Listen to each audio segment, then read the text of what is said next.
Donald Trump a fait de la réouverture du détroit d'Ormuz une exigence centrale de sa diplomatie envers l'Iran. Mais dans tout le Golfe, la nouvelle réalité s'est déjà installée. Même si le détroit était entièrement rouvert, le fait est que les États arabes dépendent d'un passage qu'ils ne contrôlent pas. Cette prise de conscience a déclenché une ruée vers de nouveaux méga-projets. Des pipelines à travers l'Arabie Saoudite, des ports sur le golfe d'Oman, des itinéraires de transport routier à travers la péninsule, des chemins de fer vers la mer Rouge, et des corridors s'étendant jusqu'à la Turquie, l'Irak et l'Inde. Mais cette même région est aussi marquée par la rivalité, la méfiance et une intégration inachevée. Ainsi, les projets actuellement en discussion font face à bien plus que de simples problèmes d'ingénierie. Ils sont confrontés à une logique commerciale ambiguë, à des délais de construction très longs et, sans oublier, à une profonde méfiance politique. Mais peut-être que le problème le plus fondamental est une mauvaise compréhension de la région elle-même. Vous voyez, le détroit d'Ormuz n'est pas simplement un point d'étranglement. C'est la base autour de laquelle les États du Golfe ont construit toute leur existence. Ainsi, même si les membres du CCG peuvent réduire les risques, créer des solutions de secours et développer des itinéraires d'urgence, le fait demeure que dans cette partie du monde, les projets d'infrastructure avancent beaucoup plus sur le papier que sur le terrain.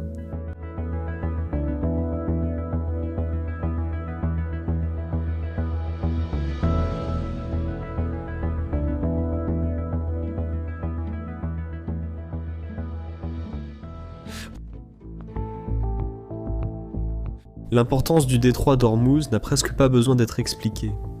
Le pétrole brut, le gaz, les importations alimentaires, les biens de consommation, les équipements industriels et les approvisionnements militaires transitent tous par ce détroit ou dépendent de son système maritime. Avant la guerre avec l'Iran, environ 100 à 150 navires traversèrent le détroit chaque jour en temps normal.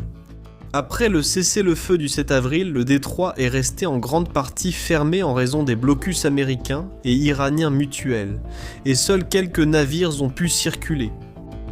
C'est pourquoi les nations de la région se précipitent maintenant pour créer des itinéraires alternatifs, pour contourner le détroit d'Ormuz, même si elles doivent les construire à partir de zéro. Mais la stratégie de contournement comporte deux volets. L'un concerne l'énergie, avec des oléoducs qui transportent le pétrole brut hors du golfe Persique. L'autre concerne la logistique. Pensez aux ports, routes, chemins de fer, camions et voies aériennes qui transportent les marchandises. Les oléoducs allègent la pression sur les exportations d'hydrocarbures, tandis que les corridors de transport maintiennent l'activité économique. L'Arabie Saoudite possède la solution de contournement la plus évidente. Ses principaux champs pétroliers se trouvent à l'est, longeant le littoral, mais sa côte ouest donne sur la mer Rouge. L'oléoduc Est-Ouest, qui relie les régions productrices de pétrole du royaume à Yanbu, offre à Riyad ce qui manque à la plupart des États du Golfe, un moyen d'acheminer le pétrole brut hors du golfe Persique. Pendant la fermeture d'Ormuz, l'Arabie Saoudite a augmenté ses exportations de brut par cette voie. Riyad cherche maintenant à renforcer cet avantage. Le fonds d'investissement public de l'Arabie Saoudite envisage maintenant de refondre le réseau de transport et les chaînes d'approvisionnement du pays en un système plus cohérent. La guerre avec l'Iran a donné à ces plans une urgence renouvelée. Au-delà de la ligne pétrolière, on s'attend à ce que les Saoudiens mettent en service de nouveaux pipelines EQUEST, accélèrent la construction du chemin de fer Jeddah-Dammam de 7 milliards de dollars et étendent le réseau autoroutier, ainsi que la capacité de transport routier à grande échelle pour soutenir le réseau ferroviaire. Riyad a certainement les moyens de penser en ces termes. La hausse des prix du pétrole a donné au pays une plus grande marge de manœuvre budgétaire, même si cette augmentation se heurte à des limites d'exportation.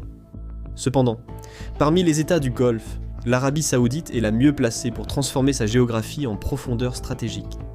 Elle peut réorienter ses flux vers l'ouest, contrairement à ses voisins. Les Émirats arabes unis ont un autre type d'avantage.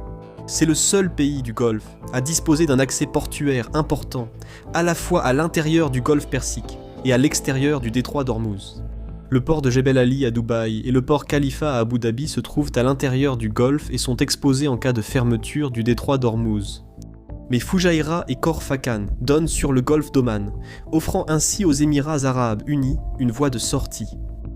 Et c'est précisément pour cette raison que la direction Emirati accélère maintenant la construction de son deuxième oléoduc Ouest-Est, dont la mise en service est prévue pour 2027. Une fois terminé, il devrait doubler la capacité d'exportation de pétrole des Émirats arabes unis, via Fujairah. En même temps, le pays s'efforce de préserver ses voies commerciales vitales. Avec Jebel Ali et le port Khalifa isolé, les Émirats arabes unis se sont davantage appuyés sur Khor Fakkan pour importer de la nourriture, des médicaments et des biens de consommation, tandis que Fujairah est principalement utilisé pour le commerce industriel. Mais la même géographie qui offre des alternatives impose aussi des limites. Alors que Fujairah et Khor Fakkan sont situés en dehors du détroit d'Ormuz, ils se trouvent au-delà des montagnes Hadjar. Acheminer des marchandises depuis la côte et vers les principaux centres de population et industriels des Émirats arabes unis n'est pas aussi simple que de décharger à Jebel Ali. Et même avec le développement du rail et du transport routier, les deux ports de l'Est ne peuvent pas entièrement remplacer la capacité des ports de l'Ouest lorsque le trafic maritime normal reprendra. Ensuite, il y a Oman. Oman n'est pas coincé derrière le détroit d'Ormuz, et cela lui confère un rôle subtil mais précieux. Ses ports à Sohar, Duqm, Salalah et Mascate servent de débouché pour des marchandises qui, autrement, passeraient par le golfe Persique. Sohar fonctionne actuellement comme un point de repli, tandis que Duqm était depuis longtemps présenté comme un futur centre logistique et énergétique sur la mer d'Arabie. Parallèlement, Salalah donne à Oman un point d'appui sur l'une des routes maritimes Est-Ouest les plus fréquentées au monde. Depuis le début de la guerre avec l'Iran, la position d'Oman s'est considérablement renforcée. Tout comme l'Arabie Saoudite, Oman a bénéficié de la hausse des prix du pétrole, avec un budget basé sur un prix moyen du baril à $60. Cela lui donne plus de flexibilité pour investir dans les infrastructures de soutien. Mais le budget d'Oman reste modeste comparé à celui de ses voisins plus grands, et ce plafond financier limite l'ampleur de ce que Mascate peut construire. Même si chaque projet obtenait le financement nécessaire, l'arithmétique ne fonctionnerait toujours pas, et ce décalage s'applique à toutes les économies du Golfe. À pleine capacité, les oléoducs saoudiens et émiratis ne peuvent pas remplacer le volume de pétrole qui transite normalement par le détroit d'Ormuz. C'est pareil pour la logistique. Ports, routes, rails, camions et vols assurent le transport des marchandises, mais n'atteignent pas l'ampleur du commerce maritime. Les États du Golfe le comprennent mieux que quiconque. Ainsi, le véritable objectif de ces projets est plus modeste que ne le laisse entendre le discours officiel. Non pas de contourner Ormuz, mais d'y survivre. La géographie impose ses conditions dans la péninsule arabique. Ici, la plupart des villes et chaînes d'approvisionnement sont construites autour de ports proches des centres urbains côtiers. Il n'y a jamais eu de raison de développer un vaste réseau autoroutier à l'américaine à travers l'intérieur de la péninsule, car les navires étaient les moins chers. Les chemins de fer ont eu le même problème. En conséquence, de nombreux projets d'infrastructures terrestres ont été retardés, annulés ou considérés comme des programmes de prestige. Les Émirats arabes unis ont retardé une partie de leur développement ferroviaire après la chute du prix du pétrole en 2015. Pendant ce temps, l'Arabie saoudite, malgré toutes ses ambitions, a également montré comment les méga-projets peuvent déraper lorsque les coûts augmentent ou que les priorités changent. Prenez la ville de Neom comme exemple, qui était maintenant repoussée vers 2030. Dans cet esprit, les infrastructures terrestres dans le Golfe présentent de nombreuses lacunes. D'abord, la logique commerciale elle-même est fragile. Les investisseurs supposent, du moins pour l'instant, que le détroit d'Ormuz finira par rouvrir, ce qui rend difficile de justifier la construction d'alternatives permanentes à grande échelle pour une crise qui pourrait ne pas être permanente. Le deuxième obstacle est la sécurité. Un corridor en dehors d'Ormuz n'est pas automatiquement sûr. Lors du conflit récent, l'Iran a attaqué le pipeline Est-Ouest de l'Arabie Saoudite et a frappé les ports omanais. Donc, chaque pipeline, voie ferrée ou terminal de contournement peut toujours être mis hors service. Le troisième problème, et peut-être le plus complexe de tous, est la confiance politique, ou plutôt son absence. Les États du Golfe parlent souvent d'intégration, mais leur bilan raconte une autre histoire. Ils n'ont pas de monnaie commune, pas de politique de défense unifiée, et même pas une union douanière qui fonctionne comme annoncé. L'union douanière du CCG existe depuis 2015, mais ses membres continuent d'y faire des exceptions. L'Arabie Saoudite, Par exemple, à classer les marchandises provenant des zones franches des Émirats arabes unis comme des produits non originaires du CCG, utilisant ainsi la réglementation commerciale comme un levier politique. Mais la méfiance politique va encore plus loin. En 2009, l'Arabie Saoudite a refusé de reconnaître les cartes d'identité émiraties aux postes frontières. L'objectif était de perturber les déplacements et le commerce, et d'utiliser la pression qui en résultait contre Abu Dhabi. Quelques années plus tard, ce fut au tour du Qatar. De 2017 à 2021, l'Arabie Saoudite, les Émirats arabes unis et Bahreïn ont coupé les liaisons aériennes, maritimes et terrestres de Doha. Cette dernière crise a été un tournant. Elle a montré que la connectivité pouvait être utilisée comme une arme. C'est pourquoi les petits États du Golfe sont les plus exposés. Le Qatar est riche mais piégé. Ses exportations de GNL partent de Ras Laffan et doivent passer par le détroit d'Ormuz. Toute alternative sérieuse nécessiterait une intégration plus poussée avec l'Arabie Saoudite, les Émirats arabes unis, Oman, ou un corridor régional plus large. Mais après le blocus de 2017 Doha, a toutes les raisons de craindre qu'un pipeline ou une voie ferrée traversant le territoire saoudien ne devienne un jour un levier de pression.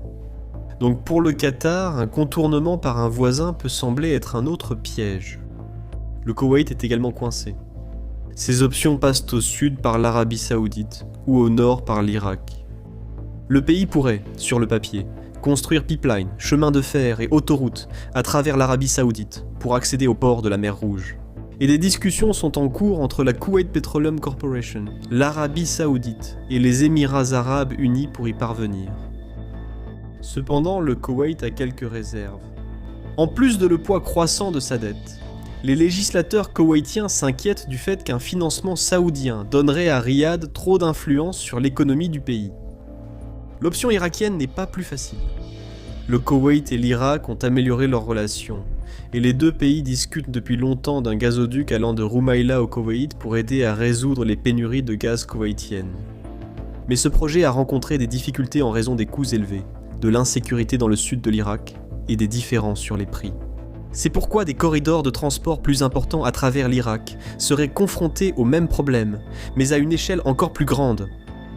Compte tenu des rivalités au sein du CCG, les projets les plus susceptibles de progresser à court terme sont ceux qui restent à l'intérieur des frontières nationales. Cela signifie que l'Arabie Saoudite construit pour l'Arabie Saoudite, les Émirats arabes unis construisent pour les Émirats arabes unis, et Oman construit pour Oman. Le Koweït, le Qatar et Bahreïn, cependant, sont coincés. Ils pourraient chercher des alternatives via leurs voisins, mais chaque voie de sortie aurait un coût politique. Puisque les options à court terme pour contourner le détroit d'Ormuz sont limitées, les décideurs locaux préconisent souvent des projets stratégiques plus ambitieux. L'une des idées est le corridor énergétique et logistique irakien, qui relierait le golfe Persique à la Turquie, puis à l'Europe. Cela présente un attrait évident. Cela offrirait une capacité supérieure au transport routier seul, et cela pourrait relier l'énergie et le commerce du Golfe à des routes terrestres au-delà d'Ormuz. Mais le corridor dépend de l'Irak, un pays où les institutions sont faibles, où les milices exercent une influence, où les infrastructures sont insuffisantes, où le budget est limité et où les puissances étrangères sont en concurrence. Pourtant, Bagdad pourrait encore donner tort aux sceptiques et construire un corridor fonctionnel un jour dans le futur. Mais ce corridor ne peut pas être créé simplement en réponse à une crise. Il y a aussi de plus en plus de spéculations sur la relance du gazoduc arabe. Celui-ci rencontre les mêmes problèmes. Le gazoduc passerait par la Jordanie et la Syrie, et pourrait aider à résoudre les pénuries d'énergie du Liban, avant de se connecter finalement à la Turquie. Mais la Syrie reste politiquement fragile, avec d'importantes failles de sécurité qui ne sont toujours pas résolues. Donc à l'heure actuelle, le gazoduc arabe est moins un raccourci qu'un pari géoéconomique. Un autre projet régional qui vise à contourner le détroit d'Ormuz est le chemin de fer du Hedjaz. Celui-ci est hautement symbolique. Autrefois, il reliait Istanbul à la Mecque et porte en lui le romantisme d'un ancien ordre régional. Le relancer pourrait accompagner la reprise des relations entre l'Arabie Saoudite et la Turquie et devenir un projet de prestige. Mais en tant que véritable route de fret, il se heurte à des réalités techniques brutales. L'ancienne ligne du Hedjaz utilisait une voie étroite, de 1050 mm, tandis que les chemins de fer modernes d'Arabie Saoudite utilisent l'écartement standard de 1435 mm. Cela signifie que les sections syriennes et jordaniennes nécessiteraient une refonte complète. De plus, le chemin de fer du Hedjaz aurait besoin d'une utilité commerciale au-delà de la crise d'Ormuz. Sinon, il risque de devenir guère plus qu'un monument sur des rails. Il existe encore quelques autres moyens de contourner Ormuz, mais aucun n'est sans inconvénient. Le corridor méditerranéen via Israël reste bloqué faute de normalisation entre l'Arabie Saoudite et Israël. Pendant ce temps, le pipeline sous-marin Inde-Émirats Arabes Unis-Oman peut être techniquement réalisable, mais il fait face à une incertitude financière, surtout si les investisseurs tiennent compte de la réouverture d'Ormuz. L'expansion des infrastructures en Arabie Saoudite, aux Émirats Arabes Unis et à Oman pourraient toutes aider, mais aucune ne peut être développée sans argent, sécurité et temps. C'est pourquoi de nombreux projets visant à contourner le détroit d'Ormuz restent souvent à l'étape de planification. Parfois, le chemin le plus court sur une carte reste le plus long détour imposé par la géographie. Je suis votre hôte, Shervan, de Caspian Report. Si vous appréciez ces vidéos, pensez à soutenir la chaîne sur Patreon et cliquez sur l'icône de la cloche pour ne pas manquer la prochaine. Merci pour votre temps.